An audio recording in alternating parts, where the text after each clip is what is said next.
هي الحلقات تحفظني بآيات من القرآن، هي الحلقات تملأني بحب المصطفى العدنان، هي الحلقات تحفظني بآيات من القرآن، هي الحلقات تملأني بحب المصطفى العدنان، وأخلص نيتي دوما لرب واحد ديان بروح ملؤها طهر. Sure Hac tefsiri 19. ayetten başlayıp okuyayım inşallah. Bismillah, elhamdülillah, ve salatu ve selam ala Resulillah ve ala alihi ve sahbihi ve sellem. Esselamu aleyküm ve rahmetullahi ve berekatuhu. Tüvendi diktanlağa İbn Kesir rahimahullah'ın Kur'an-ı Kerim tefsiri Uygurca tercümesi Hac suresi 19. ayetten başlayıp okuyayım inşallah. Ba'de euzu billahi mineşşeytanirracim. Müminler ve küffarlardan ibaret bu iki firqa Rabbi doğrusida münazirleşti. Yani müminler bilen küffarlar Allah'ın dini üstüde bes münazir kılışıp müminler Allah'ın dinine yardım vermekçi oldu. Küffarlar Allah'ın nurunu öçürmekçi oldu. Kafirlarga o'tdan kiyimler biçildi. Ularning başları üstüden yukarı hararetli kaynak su koyuldu. Ularning başları üstüden yukarı hararetli kaynak su koyuldu.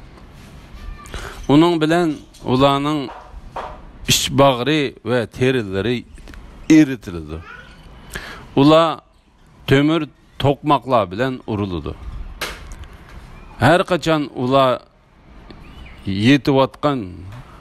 her kaçan ular yetivatkan gam kaygının katıklıkıdan devzaktan çıkmakçı bolsa ular devzakka kaytırıldı. Ularga köydürgüçü devzak azabını tetinla deyildi. Bu ayetinin nazil buluş sebebi İmam Bukhari ve Müslim Ebu Dar'ın kasem içip durup müminler ve küffarlardan ibaret bu iki firqa Rabbi doğrusida münazirleşti degan ayet Bedri günü kılıç bilen uruş için Müslümanlar tarafından meydana düşken Hamza radıyallahu anhu ve onun iki sebdişi bilen kafirler tarafından meydana düşken Utba ve onun iki sebdişi doğrusida düşken deganligini rivayet kıldı. İmam Bukhari Ali ibn Ebu Talib radıyallahu anhu'nun mundaq deganligini rivayet kıldı. Kıyamet günü men Allah Teala'nın aldıda kafirler bilen münazirleşiş için birinci bolup tizilip olturman. Qeys mundaq dedi. Bedir günü kılıç bilen eliş için iki taraftan meydana düşkenler doğrusida Allah Teala'nın müminler ve küffarlardan ibaret bu iki firqa Rabbi doğrusida münazirleşti degan ayet düştü. Ular Müslümanlar tarafından Ali, Hamza ve Ubayda radıyallahu anhumla kafirler tarafından Şeybe ibni Rabi'a, Utba ibni Rabi'a ve Velid ibni Utba qatarlıqlardır. Müminler ve küffarlardan ibaret bu iki firqa Rabbi doğrusida münazirleşti. İbn Ebu Necih bu ayet haqida Mücahid'nin mundaq deganligini rivayet qiladi. Bu ayet kıyamet günü kabirden qayt terilishga o'xshash ishlarda münazirleşken kafirlar ve müminlarni o'z ichiga oldi. Mücahid ve Ata yana mundaq dedi. Bu ayet hem mümin ve kafirlarni o'z ichiga oladi. Yani Bedir günü yoki uningdan boshqa ish bo'lsin Müslümanlar bilen kafirlar arasında bo'lgan har qanday bir ish ve münazirani o'z ichiga oladi. Chunki müminler Allah Teala'nın diniga yordam berishni Kafirlar bo'lsa iymonning nurini o'chirishni, haqiqatni yordamchisiz qo'yishni va har xil haqsizlikning maydoniga chiqishini maqsad qiladi. Ibn Jarir bu so'zga yaxshi baho berdi. Kafirlarning jazosi. Kafirlarga o'tdan kiyimlar bichiladi. Said ibn Jubayr bu oyatning ma'nosi haqida mundaq dedi. Kafirlarga tushdan kiyim bichiladi. Chunki tuch degan qizg'an vaqtida qattiq ko'ydiradigan moddadir. Ularning boshlari ustidan yuqori haroratli qaynoq suv quyiladi. Uning bilan ularning ich bag'ri va terilari eritiladi. Ibn Jarir Abu Hurayra radhiyallohu anhudan payg'ambar alayhisalomning mundaq deganligini rivoyat qildi. Qattiq qizitilgan qaynoq suv kafirlarning boshlari ustidan quyiladi. Suv boshning so'ngaklaridan o'tib qo'saqqa keladi. Va qo'saqdan boshlab 2 futgacha bo'lgan butun a'zolarni eritib tashlaydi. Ondan kafir qaytadan asliga keltiriladi. Bu hadisni Tirmizi va Abu Hatim rivoyat qilgan. La ilaha illalloh Muhammadur rasululloh. Ibn Abu Hatim Abdullah ibn Sirinning mundaq deganligini rivoyat qiladi. Farishta bir qacha qaynoq suvni uning bek qiziqligidan ikki qisqish bilan ko'tarib kafirning qishig'iga keladi.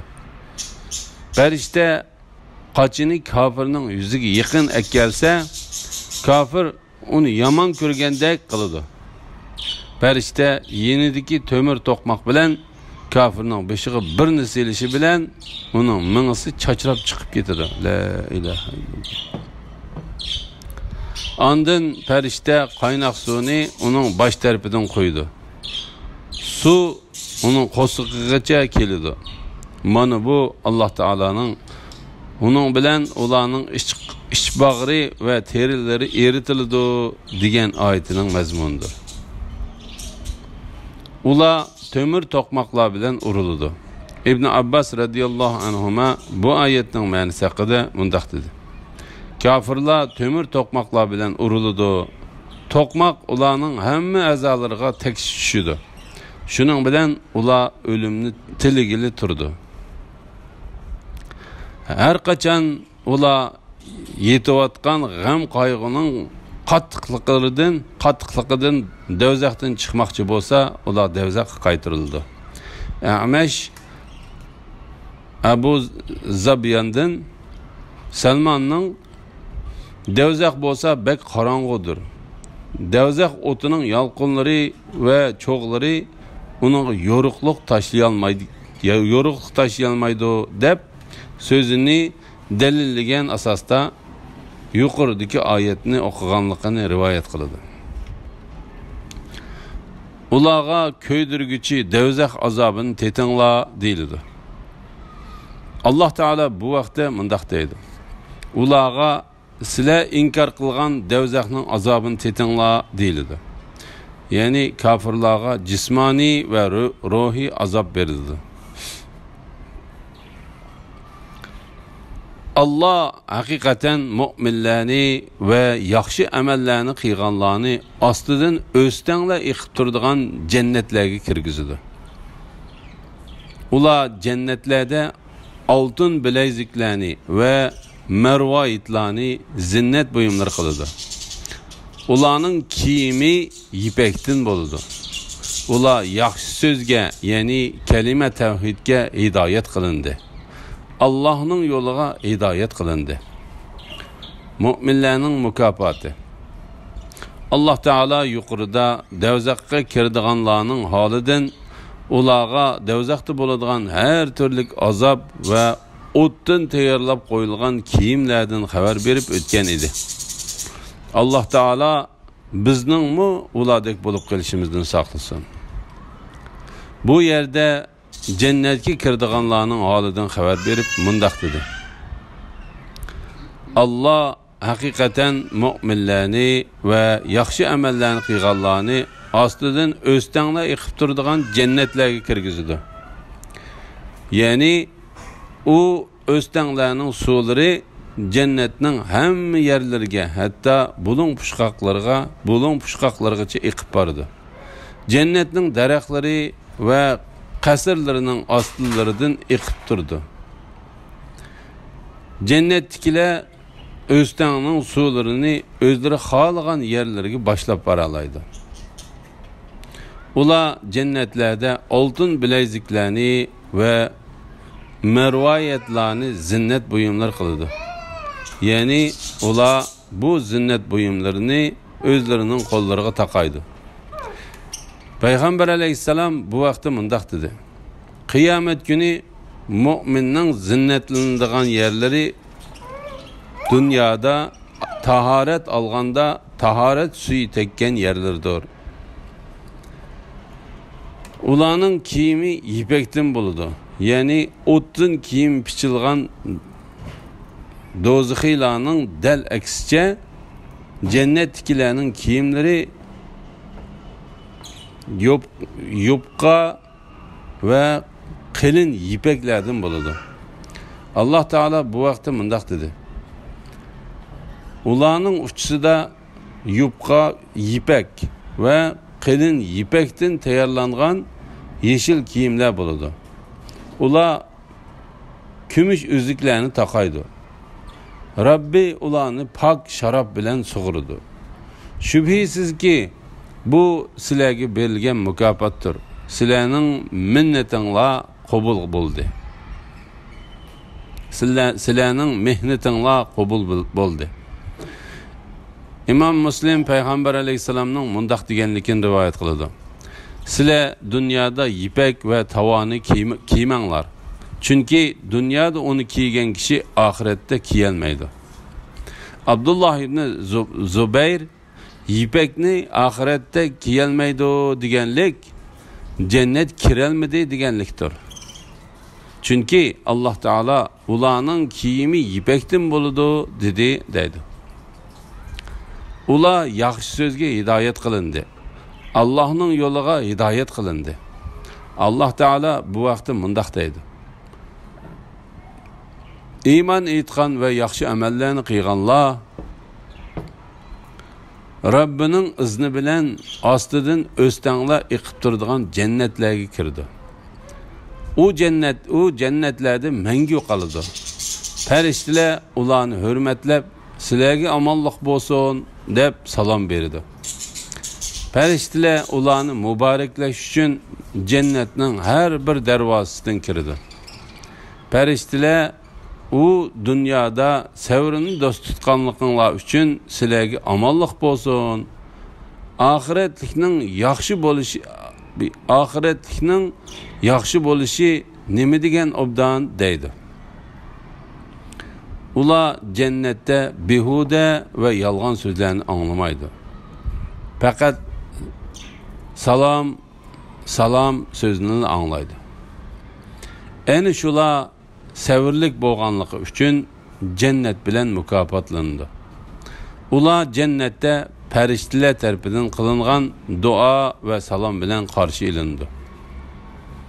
Ya'ni jannatdagilar xuddi do'zaxdagilar köydürgüçi do'zax azobini tetinglar deyilib ma'naviy azob va masxaraga duchor bo'lganidek ma'naviy azobga duchor bo'lmasdan balki yaxshi so'z va salomlarni anglaydigan yerlarga boshlandi. Allohning yo'liga hidoyat qilindi. Ya'ni Rabbi ularga yaxshi joy ato qilganligi va yaxshi ne'matlarni berganligi uchun Rabbiga hamd sano aytadigan o'rin jannatga boshlab qo'ydi. İmam Muslim Peygamber Aleyhisselam'ның bu haqda mundaq deganligini rivoyat qiladi.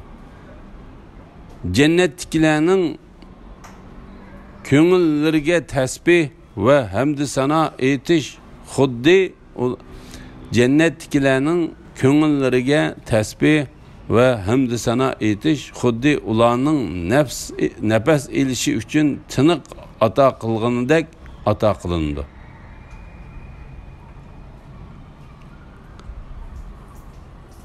jannatdagilarning ko'ngillariga tasbih va hamd sano aytish xuddi ularning nafas ilish uchun tiniq ato qilingandek ato qilindi.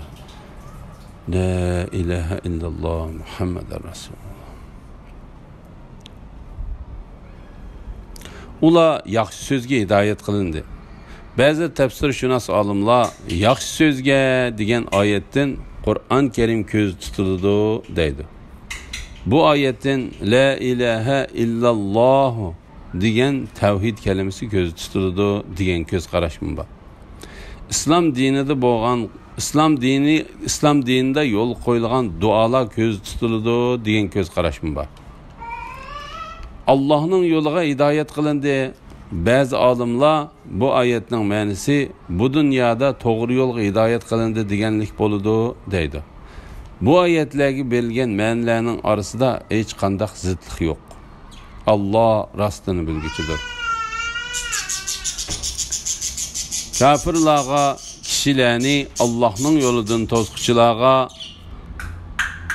u o'ltirishlik bo'lsin yoki sirtdan kelgan bo'lsin, biz kishilarga ibodatgoh qilgan Masjidi Haramdan to'squchilarga, ya'ni haj farzni ado qilish uchun Masjidi Haramga kelgan mu'minlarni to'squchilarga qattiq azobni tetitimiz.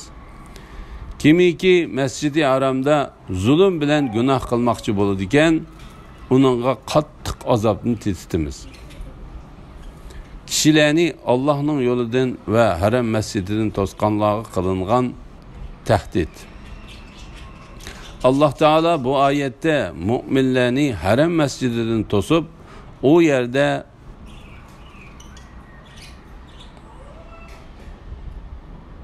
ularning haj faoliyatlarini ado qilishdan cheklab, o'zlarini Haram masjidining egillari deb da'vo qilib olgan kofirlarni aybladi. Bu oyatning mazmuniga qaraganda bu suraning Madinada tushganlik ehtimolimi bor. Amaliyotda bo'lsa, ular Haram masjidining egillari emasdir. Alloh taolo bu vaqtda mundaq dedi. Ular boshqalarning Masjidi Haramga kirishini to'sib olsa, Alloh taologa nimishqa azob qil, Alloh taolo ularga nimishqa azob qilmasin? Ular Masjidi Haramning egillari emas. Masjidi Haramning egillari taqvodorlardan boshqalar emasdir. Lekin buni ularning to'lisi bilmaydi. Kafirlarga, kishilarni Allohning yo'lidan to'squchilarga, u o'ltirishlik bo'lsin yoki sirtdan kelgan bo'lsin, biz kishilarga ibodatgoh qilgan Masjidi Haramdan to'squchilarga, ya'ni haj farzni ado qilish uchun Masjidi Haramga kelgan mu'minlarni to'squchilarga qattiq azobni tetitimiz. Ya'ni kofirlar kofir bo'lganligining ustiga amaliyotda Haram masjidiga eng loyiq bo'lgan mu'minlarni Haram masjidiga kirishdan to'sidi.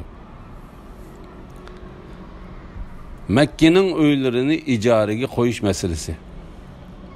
Kofirlarga, kishilarni Allohning yo'lidan to'squchilarga, u o'ltirishlik bo'lsin yoki sirtdan kelgan bo'lsin, biz kishilarga ibodatga qilgan Masjidi Haramdan to'squchilarga, ya'ni haj farzini ado qilish uchun Masjidi Haramga kelgan mu'minlarni to'squchilarga qattiq azobni tetitimiz. Ya'ni kishilar mayli ular Makkada o'ltirishlik yoki sirtdan kelgan bo'lsin, Haram masjidida ibodat qilishda teng huquqliq bo'lganidek, Makka zaminida o'ltiraqlashish va uy tutish ishidimi teng huquqlidir. Subhanalloh. Ali ibn Abu Talha ibn Abbas radhiyallohu anhumaning yuqoridagi oyatning ma'nosiga asosan, kishilar mayli Makkalik bo'lsin yoki sirtdan kelgan bo'lsin, Haram masjidi atrofida yerlashalaydi deganligini rivoyat qildi. Mujahid bu oyatning ma'nosiga asosan, Makkalik yoki sirtdan kelganlar bo'lsin, kishilar Haram masjidi atrofida uy tutib o'rinlashishga teng huquqlidir dedi. La havla va la quvvata illa billah. Abu Solih Abdurrahman ibn Sabit va Abdurrahman ibn Zayd ibn Aslam qatorliqlarmu bu haqda shundoq dedi. Abdurrazzaq Muammardan Qatadaning bu vaqtda shundoq deganligini rivoyat qiladi. Bu Imom Shafi'i va Ishaq ibn Rahivayya Xiyf masjidida o'ltirib talishib qolgan bir masaladir. Bu talash tartishda Ahmad ibn Hanbal bor edi. Bu talash tartishda Imom Shafi'i Allah onun rahmat qilsin. Kishilar Makkaning uylarini setib olganga o'xshash haq yo'l bilan shaxsiy mulk qila oladi. Miras qilib qoldira oladi va ijaraga qo'ya oladi degan ko'z qarashga keldi. Va bu ko'z qarashga Usama ibn Zayd rivoyat qilgan tövendiki hadisni dalil qilib keltirdi. Usama ibn Zayd mundaq rivoyat qildi. Men payg'ambar alayhisalomga: "Ey Allohning payg'ambari, sen ayati Makkadagi uyingga tushamsan?" dedim. Payg'ambar alayhisalom: "Uqayl bizga birer uy qo'yib qo'ydimi? Kafir musulman kafirga mirasxo'r bo'la olmaydi" dedi. Bu hadisni İmam Buxoriy va Muslim rivoyat qilgan. İmam Shafi'i ko'z qarashini yana Umar ibn Xattobning tövendiki ishi bilan dalilladi.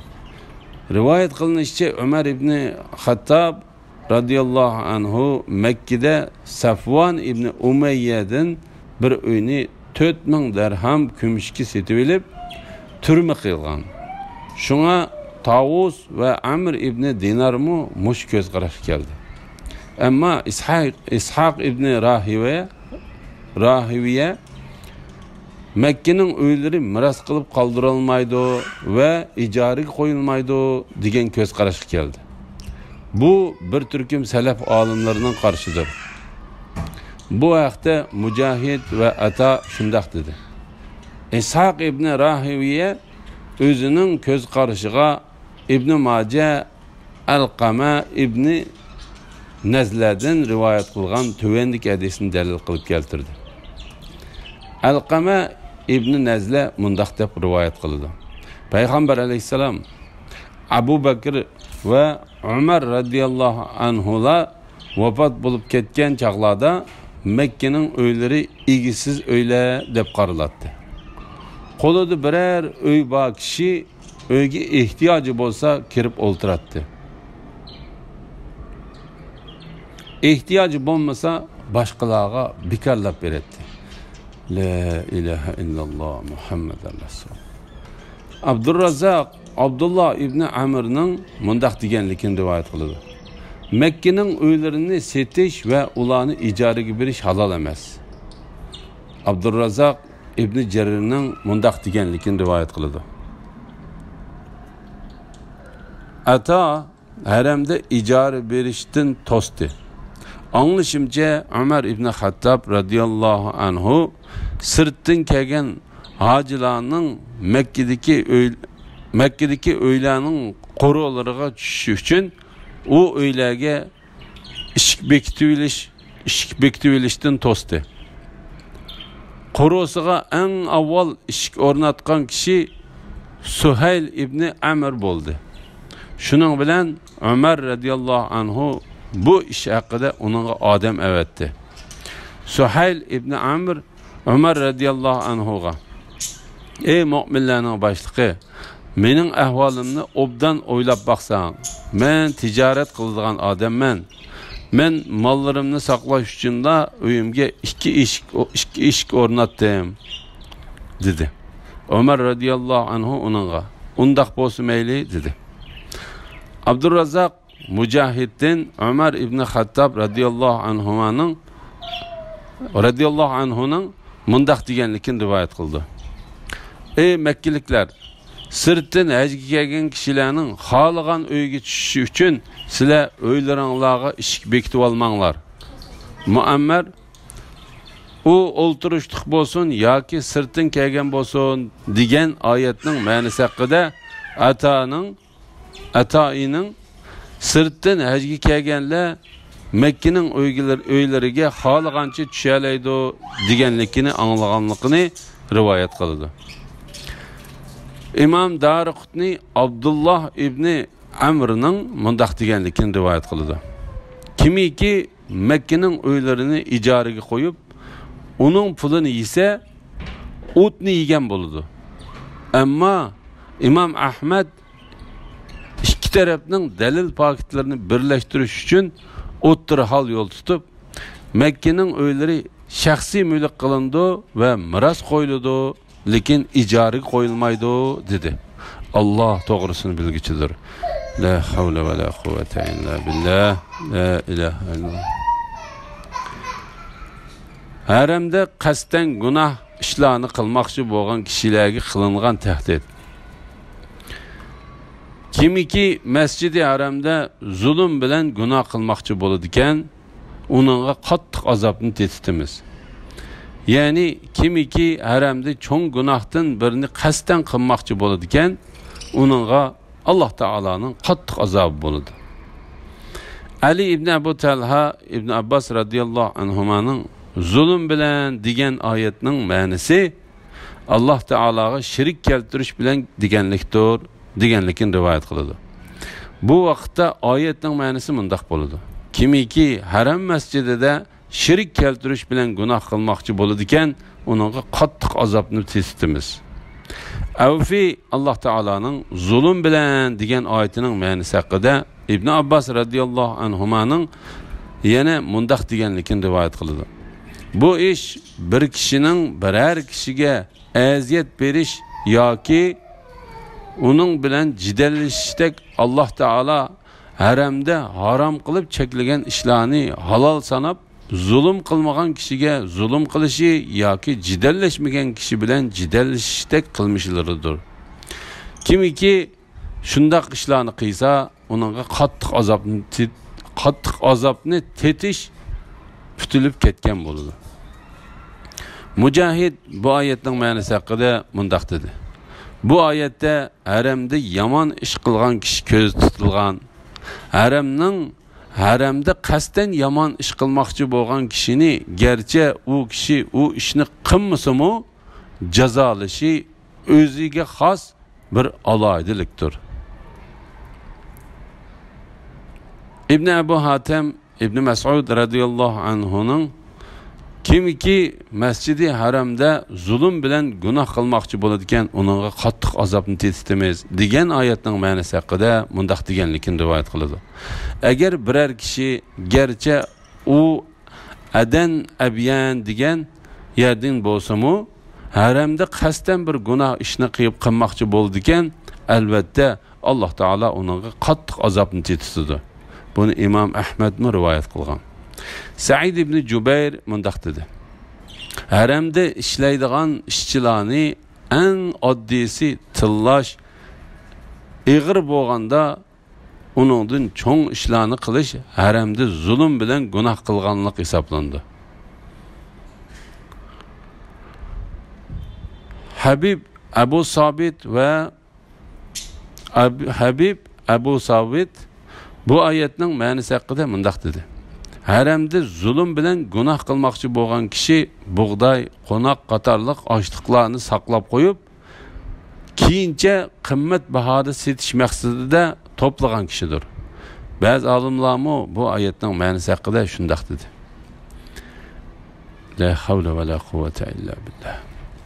Ibn Abbas radhiyallohu anhuma bu oyatning ma'nosi haqida mundaq dedi.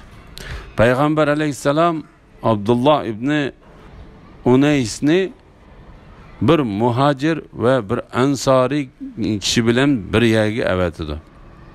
Ular o'zlarining nasablar bilan faxrlanishga boshlaydi. Shuning bilan Abdullah ibn Unays ochchig'ida ansarini o'ltirib ketdi va islom dinidan yeni o'lib Makkaga qochib ketdi. Shuning bilan Alloh taolo uning to'g'risida bu oyatni nozil qildi.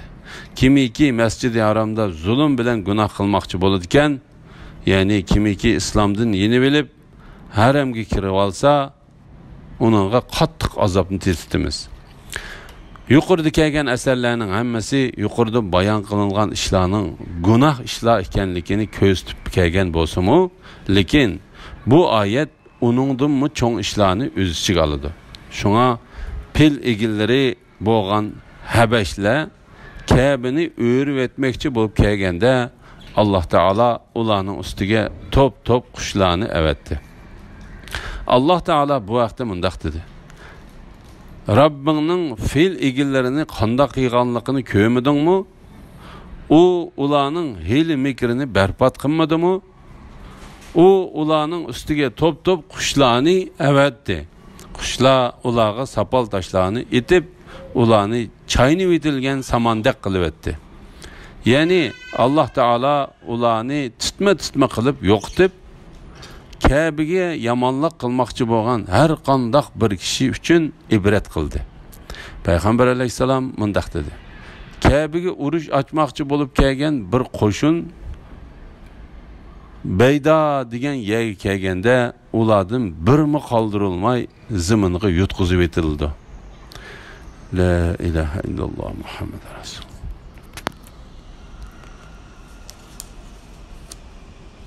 Elhamdülillah, Allah şükürler olsun. Yukarıda Hac suresi tefsirinden 25. ayetkice anladığınla. Ahirine keyin kıtımlık okşumuz davamlaştırımız inşallah.